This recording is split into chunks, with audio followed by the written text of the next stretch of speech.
ఆచి చికెన్ మసాలా. ఏపీలో తీవ్ర విషాదం చోటు చేసుకుంది. పిడుగుపాట్ల కారణంగా 2 రోజుల్లోనే 9 మంది మరణించారు. ఇవాళ ఉమ్మడి ప్రకాశం జిల్లాలో 5, విజయనగరం జిల్లాలో 1 మృతి చెందారు. మరో 4కి తీవ్ర గాయాలయ్యాయి. నిన్న శ్రీకాకుళం, తిరుపతి జిల్లాలో 3 చనిపోయారు. ఉరుములు, మెరుపులు సంభవిస్తున్నప్పుడు ఆరు బయట చెట్ల కింద ఉండరాదని నిపుణులు చెబుతున్నారు. రైతులు, కూలీలు అప్రమత్తంగా ఉండాలని సూచిస్తున్నారు.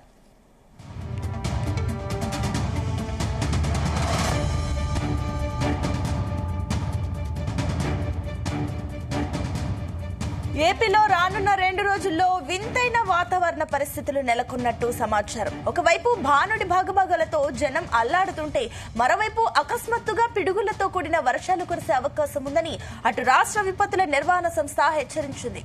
మధ్యాహ్నం తీవ్ర ఎండలతో జనం ఉక్కిరిబిక్కిరయ్యే వాతావరణం సాయంత్రానికి వర్షం, ఉరుములు, పిడుగులతో గర్జించనుంది.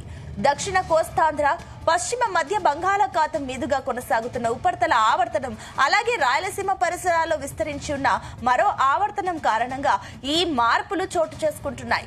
దీనివల్ల బుధ, గురువారాల్లో రాష్ట్ర వ్యాప్తంగా మేఘావృతమైన వాతావరణం ఏర్పడి అక్కడక్కడ పిడుగులు పడే ప్రమాదం ఉంది.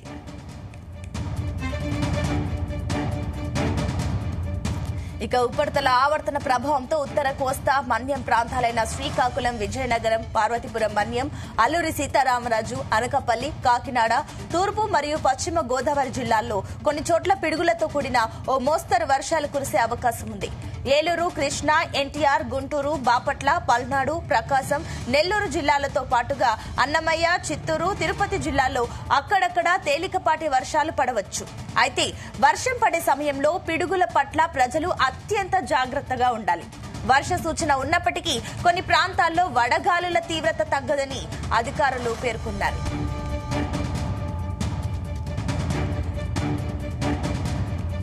రైట్, ఇదే అంశానికి సంబంధించి మరిన్ని డీటెయిల్స్ మా కరెస్పాండెంట్ సాంబశివరావు అందిస్తారు. Yes Sambasivarao, good morning. So చూస్తున్నాం, అటు ఏపీలో వింతైన వాతావరణం చోటు చేసుకుంటుంది. మధ్యాహ్నం ఏమో అటు ఉక్కపోతతో జనం ఉక్కిరిబిక్కిరి అవుతే, సాయంత్రానికి వచ్చేసరికి వాతావరణంలో భిన్న వాతావరణం కనిపిస్తుంది.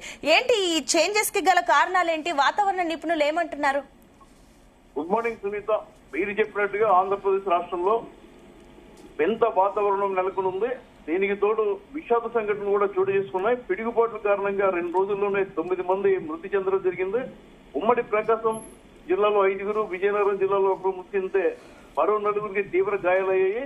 అదేవిధంగా శ్రీకాకుళం, తిరుపతి జిల్లాలో మరో 3 చనిపోయారు.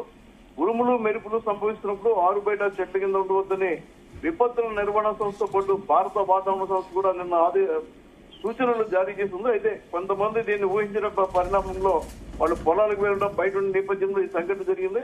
ముఖ్యంగా రాష్ట్రంలో అయితే వింత వాతావరణం ఉంది. పశ్చిమ దిశ నుంచి వస్తున్న గాలులు, సముద్ర మట్టానికి 1.5 కిలోమీటర్ల ఎత్తులో ఏర్పడిన వాతావరణ మార్పుల వల్లే ఈ అకస్మాత్ మార్పులు జరుగుతున్నాయని చెప్తున్నారు. అరేబియా సముద్రం నుంచి బంగాళాఖాతం వరకు ద్రోణి ప్రభావంతో ఈ అకాల వర్షాలు కురుస్తున్నాయని చెప్పడం జరిగింది. అంటే ఏప్రిల్ 6 నుంచి 10 వరకు 5 రోజుల పాటు ఆంధ్రతో పాటు మన తెలంగాణలో కూడా ఈ పరిస్థితి ఉంటుందని భారత వాతావరణ శాఖ హెచ్చరికలు జారీ చేస్తుంది. దీంతోనే ఇలాంటి సంఘటనలు జరుగుతున్నాయి. రానున్న 2 రోజుల్లో వింతైన వాతావరణ పరిస్థితులు నెలకొంటాయి. ఉదయం నుంచి మధ్యాహ్నం లేదా ఉదయం 11-12 గంటల వరకు తీవ్ర ఉక్కపోత, వడగాల్పులు, ఎండలు వస్తున్నాయి. అనంతరం వాతావరణం ఒక్కసారిగా మారిపోయి ఆకాశం మేఘావృతమై గాలులతో కూడిన వర్షాలు పడుతున్నాయి. దీనివల్ల కూడా ప్రమాదాలు జరుగుతున్నాయని చెప్తున్నారు. వానుడి బగబగలతో జనం అల్లాడిపోతుంటే అకస్మాత్తుగా పిడుగులతో కూడిన వర్షానికి ప్రజలు మృతి చెందిన సంఘటనలు కూడా జరుగుతున్నాయి. ఈ ఏదైతే ఉరుములు, పిడుగులతో వర్షాలు పడతాయని తిరిగి మళ్లీ వాతావరణ శాఖ హెచ్చరించింది. దక్షిణ కోస్తాంధ్ర, పశ్చిమ మధ్య బంగాళాఖాతం కొనసాగుతున్న ఉపరితల ఆవర్తనం, అలాగే రాయలసీమ పరిసరాల్లో విస్తరించిన మరో ఆవర్తనం, ఒకేసారి 2 ఆవర్తనాల కారణంగా సంఘటనలు జరుగుతున్నాయని చెప్తున్నారు. ఈ రోజుతో పాటు బుధ, గురువారంలో కూడా రాష్ట్ర వ్యాప్తంగా ఆకాశం మేఘావృతమై చల్లటి వాతావరణం ఉంటుందని చెప్పడం జరిగింది. ఉపరితల ఆవర్తన ప్రభావంతో ఉత్తర కోస్తా, మన్యం ప్రాంతాల్లో శ్రీకాకుళం, విజయనగరం, పార్వతీపురం, అల్లూరు సీతారామరాజు, అనకాపల్లి, కాకినాడ, తూర్పు పశ్చిమ గోదావరి జిల్లాలో పిడుగులతో కూడిన వర్షాలు కురిసే అవకాశం ఉందని హెచ్చరికలు జారీ అయ్యాయి. ఏలూరు, కృష్ణా, ఎన్టీఆర్, గుంటూరు, బాపట్ల, పల్నాడు తదితర జిల్లాల్లో కూడా తేలికపాటి వర్షాలు పడతాయని, వర్షం పడే సమయంలో పిడుగుల పట్ల ప్రజలు అప్రమత్తంగా ఉండాలని అధికారులు హెచ్చరించారు.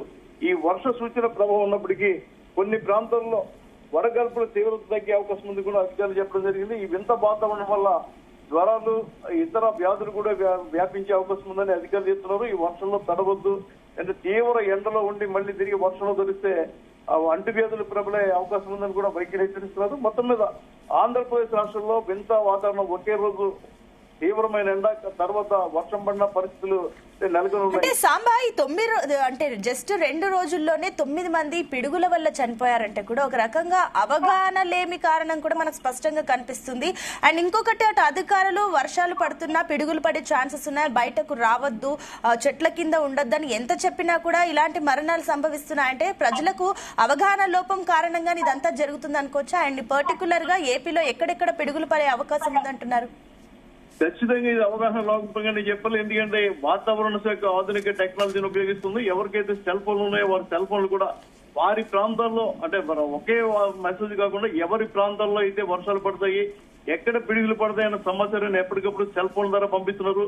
భారత వాతావరణ శాఖ లేదంటే విపత్తుల నిర్వహణ సంస్థ కూడా సమాచారం పంపినప్పటికీ వాళ్ళు పట్టించుకోకపోవడం వల్ల సంఘటన జరిగిందని చెప్పాలి. నిన్న ఉదయం నుంచి కూడా ఈ మెసేజ్ అందరి సెల్ ఫోన్లకు వచ్చినాయి. అయితే ఎండ ఎక్కువగా ఉంది కాబట్టి వర్షాలు రావులే అన్న నిర్లక్ష్య భావంతో బయటికి వెళ్ళిన సంఘటనలోనే వీరు మృతి చెందినట్టుగా చెప్తున్నారు. ఇవాళ కూడా దక్షిణ కోస్తా, పశ్చిమ బంగాళాఖాతం మీదుగా ఆవర్తనం ఏర్పడినందున వర్షాలు పడతాయి, బయటికి వెళ్ళొద్దని చెప్తున్నారు. ముఖ్యంగా ఈ పిడుగులతో కూడిన వర్షాలు ఉత్తర కోస్తా మన్యం ప్రాంతాలైన శ్రీకాకుళం, విజయనగరం, పార్వతీపురం, మల్లూరు సీతారామరాజు, అనకాపల్లి, కాకినాడ, తూర్పు, పశ్చిమ గోదావరి జిల్లాలో కూడా పడతాయి, పిడుగులు పడతాయని ఇప్పటికే హెచ్చరికలు జారీ చేయడం జరిగింది. ఈ రోజు కూడా పలువురు సెల్ ఫోన్లకి పిడుగులు పడితే జాగ్రత్తగా ఉండండి, బహిరంగ ప్రదేశాలకు వెళ్లొద్దు అని చెప్పి మెసేజ్లు కూడా రావడం జరిగింది. అయినప్పటికీ ప్రజలు ఏమీ కాదన్న నిర్లక్ష్య భావంతో ఉండటమే ఇది జరుగుతుంది. అధికారులు అయితే ఖచ్చితంగా ఏదైతే ప్రమాదాలు నివారించేందుకు ఈ వాతావరణంలో ఇచ్చిన మార్పులను పచ్చగట్టి ఎప్పటికప్పుడు సమాచారం పంపుతున్నప్పటికీ సీరియస్ గా తీసుకుంటున్నారు. ప్రజలు కూడా వారి సెల్ ఫోన్లకు వచ్చే సందేశాలు తెలుసుకోవాలి. అదేవిధంగా మీడియా ద్వారా ఎప్పటికప్పుడు సమాచారం తీసుకుని అప్రమత్తంగా ఉండాలి. లేని పక్షంలో ఎలాంటి ప్రమాదాలు జరుగుతాయని కూడా నిపుణులు హెచ్చరిస్తున్నారు. Right, thank you Sambasivarao.